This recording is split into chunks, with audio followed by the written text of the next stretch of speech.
Thank you, Roshi. This is such a strange experience to talk to people that you can't see. But this is the new world. I thought today I'd talk a bit about the Six Paramitas.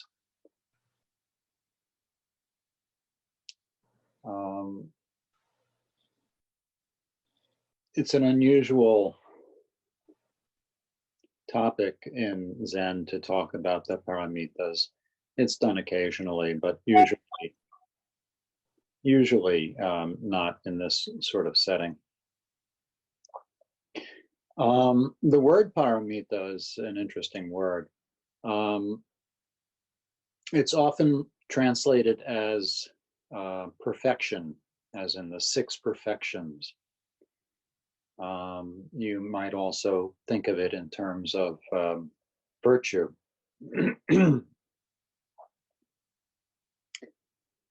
But, excuse me.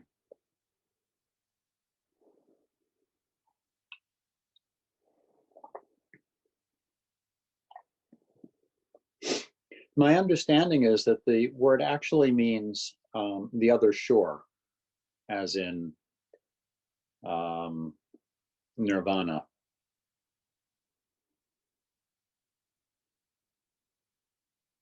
You can think of it as the paramitas are a raft to get to the other shore. Or you can think of it as the paramitas are the natural expression of the actions of one who abides on the other shore, the natural actions of a bodhisattva or a Buddha. No need to think about them at all.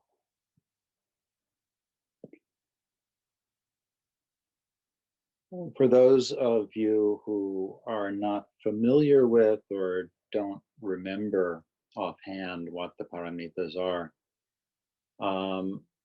we in the Mahayana tradition usually talk about six paramitas, and they are dana, or generosity, sila, or ethical discipline or morality, kshanti, which can be translated as patience or perseverance, virya, which can be translated as diligence or application to the Dharma, application to practice,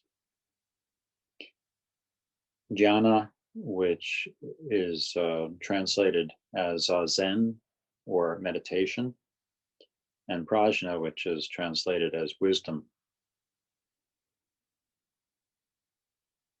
So those are the six.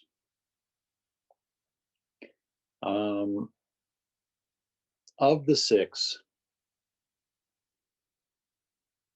perhaps the most important is dana. There's a Chinese master named Hui Hai, not in our lineage, who was asked about the means for entering Zen. And he said, the principal means of entering Zen is by dana paramita. And his disciple said, well, according to the Buddha, the bodhisattva path comprises six paramitas. Why then have you mentioned only the one? Please explain why this one alone provides a sufficient means for us to enter. He answered, deluded people fail to understand that the other five all proceed from the dana paramita. and that by its practice all the others are fulfilled. Why is it called a Dana Paramita? Dana means relinquishment. Relinquishment of what? Relinquishment of the dualism of opposites, which means it means total relinquishment of ideas as to the dual nature of good and bad, being and non-being, love and aversion, void and non-void, concentration and distraction, pure and impure. By giving all of them up, we attain to a state in which all opposites are seen as void, empty. The real practice of the Dana Paramita entails achieving this state without any thought of, now I see that opposites are void, or now I have relinquished all of them. We may also call it the simultaneous cutting off of the myriad types of concurrent causes. For it is when these are cut off that the whole Dharma nature becomes void. And this voidness of the Dharma nature means the non-dwelling of the mind upon anything whatsoever.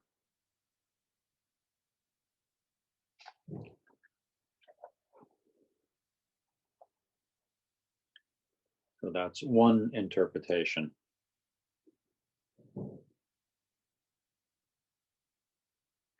I like to think of the paramitas as a way of understanding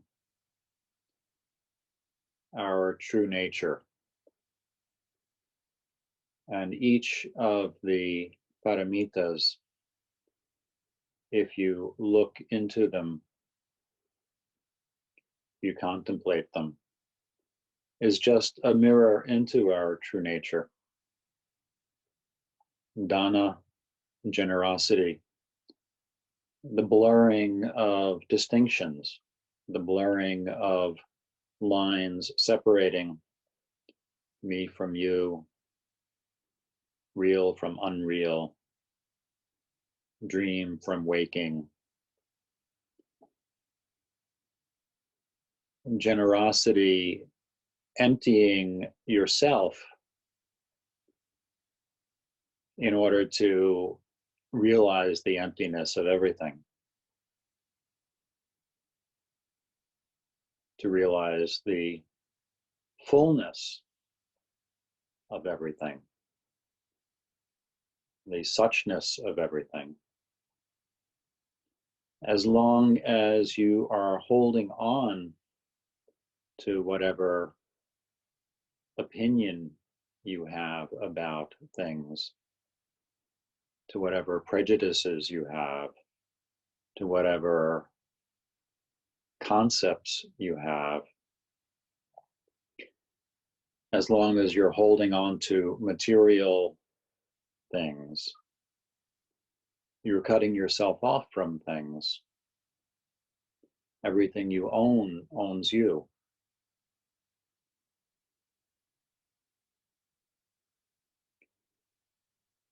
Dana is also the sharing of all that you have,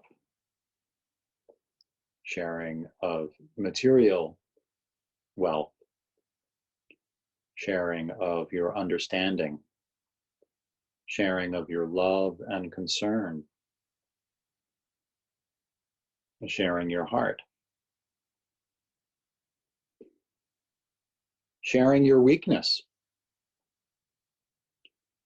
sharing your stupidity, bearing it all, letting it all just be out there.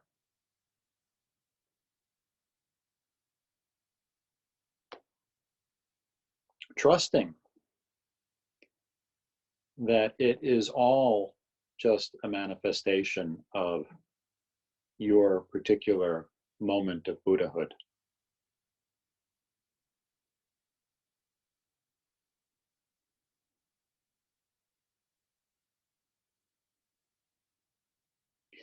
Another way of looking at the paramitas, you can think of them as the antidotes to the three poisons. The poison of grasping or greed, which consists of wanting to hold on to whatever it is you have, whether that's your ideas about the world, your ideas about yourself, your material possessions,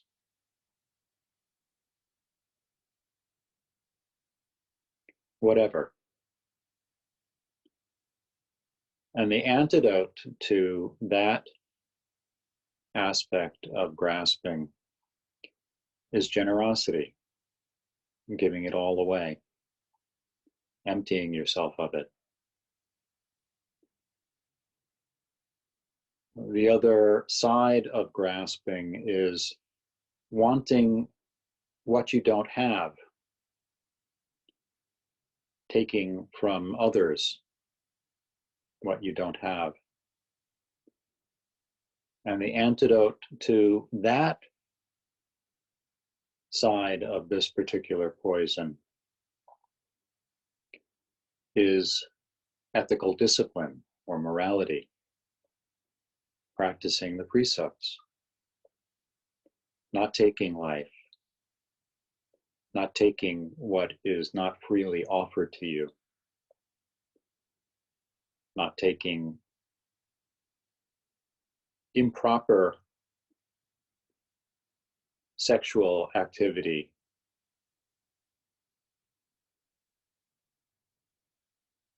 not taking drugs that will confuse you.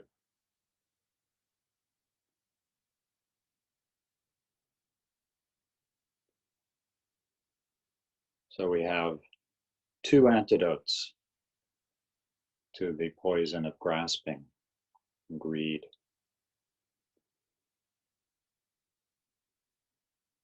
The second poison, aversion, which has the form of anger or fear, which are two sides of the same coin. Anger, lashing out, smashing, hurting. And the antidote to anger is patience, forbearance, kshanti. Learning to be patient with others, learning to be patient with yourself, learning to be patient with the fear and anxiety that you may be experiencing, learning to be patient with the rage that wells up in you from time to time. Being patient, not acting out from this fear and anger, not manifesting a reaction to it, but watching it and being with it and being patient with it, knowing that all things pass, knowing that all things are to be learned from, to be embraced without identifying with them.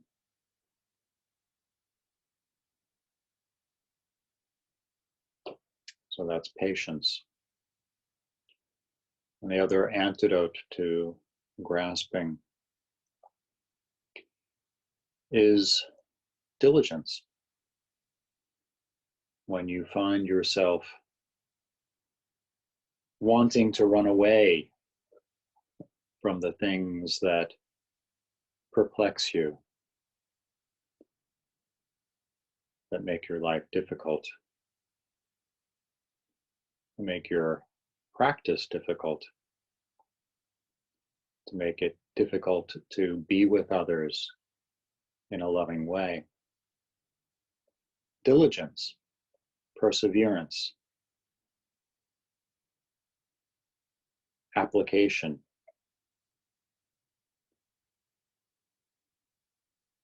That is the antidote to fear and avoidance. And finally, the poison of delusion or ignorance, the delusion of not seeing things clearly as they are, or seeing things in a way that really they are not. Imagining, daydreaming, confusing your notions of reality for reality itself. And the antidote for this particular poison are the final two paramitas: jhana, meditation, zazen, and prajna, wisdom.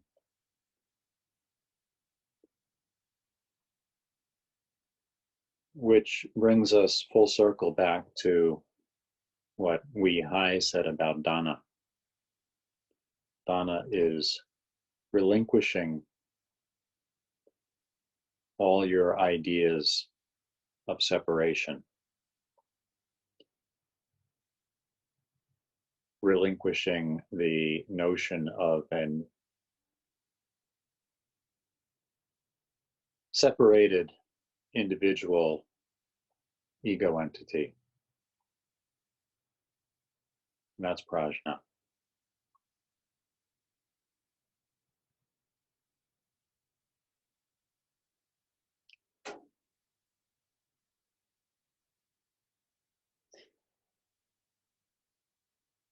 You don't have to go out of your way to practice the paramitas. If you are practicing zazen, if you are practicing whatever practice opens your heart and opens your mind, if you're applying yourself to this practice diligently,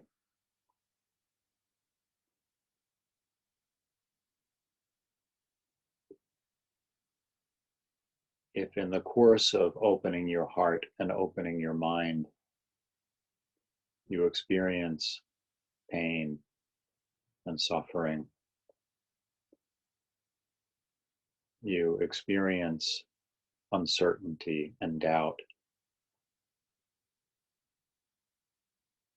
you experience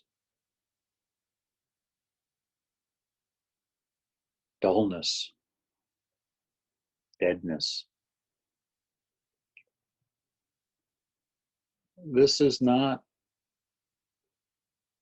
because there's something wrong with you.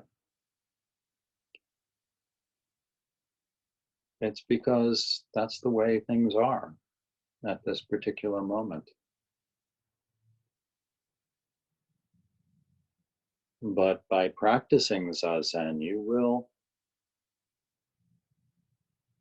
express all of the paramitas. You will express generosity, opening your heart and opening your mind for the benefit of all beings.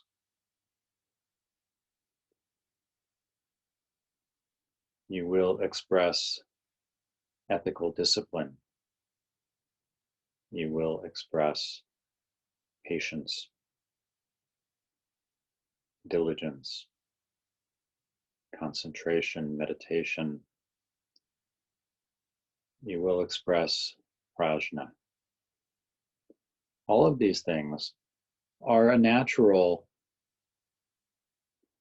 byproduct of zazen, and not just zazen. They're a natural byproduct of your nature as a bodhisattva, as someone who is involved in Dharma activity.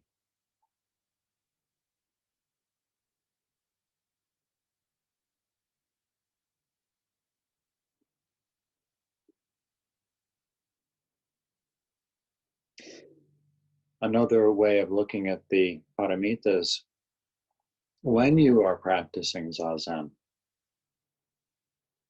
when you're in session,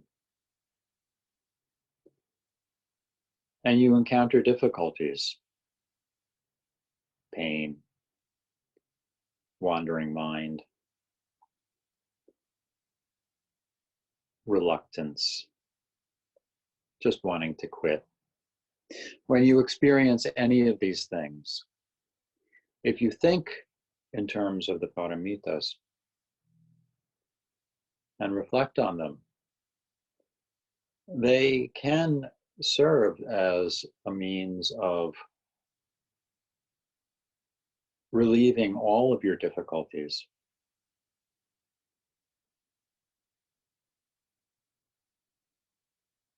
Just connecting with the spirit of each of the paramitas as difficulties arise.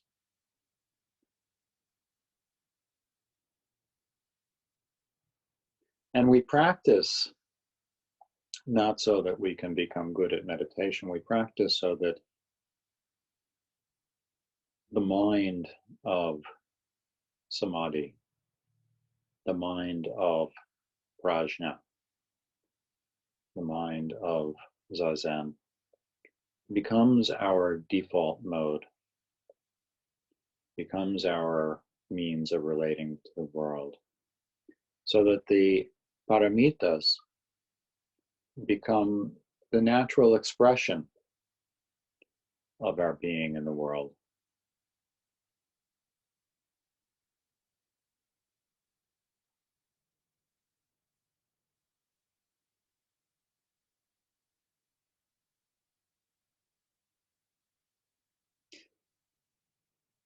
I really wish I could see all of your faces right now.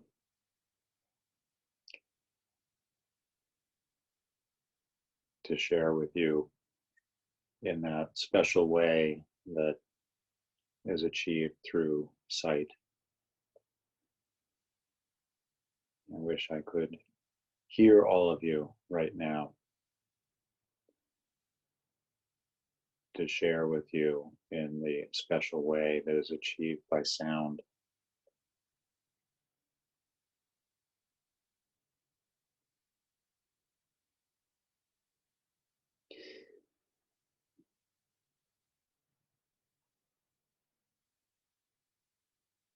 But I'm very happy that all of you have had a chance to be with me in this manner that has been made possible through this strange and wonderful technology. And I hope that the joy of zazen, the joy of practice, the joy of the other shore of the paramitas will be your joy, that it will be with you, always in your heart and always in your mind.